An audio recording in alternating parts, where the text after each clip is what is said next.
जब किसी प्राणी का अंतिम समय आता है, तब शरीर के साथ उसका संबंध धीरे धीरे टूटने लगता है। नेत्र धुंधले पड़ जाते हैं, स्पर्श का अनुभव चला जाता है और वाणी मौन हो जाती है। उस क्षण आत्मा जो जन्मों से इस शरीर में बंधी हुई थी, एक अदृश्य पुल पर चलना शुरू करती है। गरुड़ पुराण कहता है, यदा देहम परित्यज्य याति आत्मा यम मंदिरम तदा कर्मणानुसारम तु याति स्वर्गम अथवा नरकम। आत्मा जब देह से अलग होती है, तब 4 यमदूत प्रकट होते हैं, काले, भयंकर, अग्नि ज्वाला जैसे नेत्रों से युक्त। वे आत्मा को अपनी दृष्टि मात्र से बांध लेते हैं। इस संसार में चाहे जो किया हो, चाहे वो राजा हो या रंक, सबको अपने कर्मों के आधार पर वही मार्ग मिलता है। आत्मा अपने जीवन के प्रत्येक क्षण को पुनः देखती है। वो झूठ, वो चोरी, वो दया, वो नम्रता, वो प्रार्थनाएं और वो अश्रु जो छुपा दिए गए थे, इन सब का लेखा जोखा होता है। 13 दिनों तक आत्मा पृथ्वी के चारों ओर भटकती है। वो अपने परिजनों को देखती है, रोते हुए, कुछ चुपचाप, कुछ व्यस्त।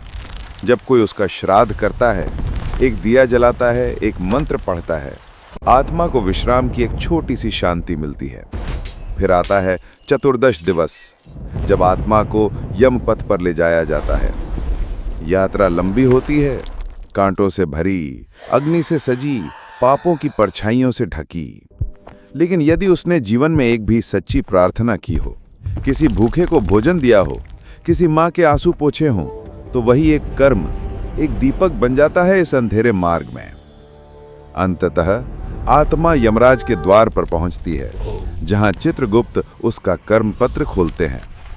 वहां कोई सिफारिश नहीं चलती, न धन, न जात, न पदवी, केवल कर्म। यदि पुण्य अधिक हो, आत्मा को स्वर्ग लोक मिलता है, जहां पुष्प वृष्टि होती है। यदि पाप भारी हो, उसे नरक के 28 द्वारों में से किसी में भेजा जाता है। पर गरुड़ पुराण ये भी कहता है, भक्ति ही वह द्वार है जो मृत्यु को भी मोक्ष बना देती है। यदि आत्मा ने सच्चे हृदय से प्रभु का स्मरण किया हो, तो यम भी रुक जाते हैं।